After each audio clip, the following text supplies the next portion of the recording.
ફતેપુરા નગરમાં મુસ્લિમ ઘાંચી સમાજના કબ્રસ્તાન અને ફતેપુરા તળાવની જમીન પર છેલ્લા લાંબા સમયથી ચાલી રહેલા ગેરકાયદે ડમ્પિંગ યાર્ડના કારણે સ્થાનિકોને રાહદારીઓ ત્રાહિમામ પોકારી ઉઠ્યા છે।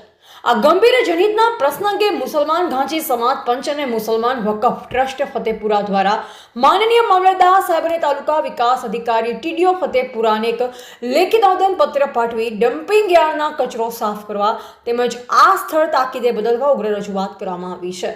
કબ્રસ્તાનની પવિત્રતા જોખમાઈ, ધાર્મિક લાગણી દુભાઈ।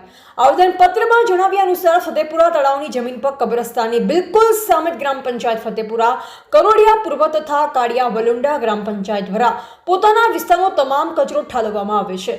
એટલું જ નહીં, આ જગ્યાએ મરેલા પશુ અને જાનવરો પણ નાખવામાં આવતા હોવાથી 24 કલાક કસે દુર્ગંધ ફેલાયેલી રહે છે। પવનના કારણે કચરોડી કબ્રસ્તાનની અંદર અને કોટની આસપાસ જમા થાય છે। મુસ્લિમ સમાજમાં જ્યારે મરણના પ્રસંગે મૈયતને દફન વિધિ માટે તેમજ દરોદ, જિયારત અને ઈદ જેવા પવિત્ર તહેવારોએ મોટી સંખ્યામાં લોકો કબ્રસ્તાન ખાતે જાય છે, ત્યારે આ ગંદકી અને અસહ્ય દુર્ગંધના કારણે લોકો ભારે હાલાકી ભોગવી રહ્યા છે અને તેમની ધાર્મિક લાગણી દુભાઈ રહી છે। મહત્વના સરકારી માર્ગો અને સ્કૂલના વિદ્યાર્થીઓ પ્રભાવિત। આ ડમ્પિંગ યાર્ડ અને કબ્રસ્તાનની વચ્ચેથી ફતેપુરા સિવિલ કોર્ટ, મધ્ય ગુજરાત વિભાગની કચેરી, વિજ્ઞાન પ્રવાહની ધોરણ 12 અને 12ની સરકારી શાળા તરફ જતો બાયપાસ રોડ પસાર થાય છે। આ રસ્તો ઝાલોદ અને બેલિયા ગામ તરફ પણ જોડાય છે। રોડ ઉપર જ ગ્રામ પંચાયતના ટ્રેક્ટરો આડેધડ કચરો ઠાલવી જતા હોવાથી આખો રસ્તો કચરાથી ભરાઈ ગયો છે। દૈનિક ધોરી માર્ગ પરથી પસાર થતા હજારો મુસાફરો, વાહન ચાલકો, સરકારી કર્મચારીઓને શાળાએ જતા નિર્દોષ વિદ્યાર્થીઓ આ નરકાગારમાંથી પસાર થવા મજબૂર બનવું પડે છે।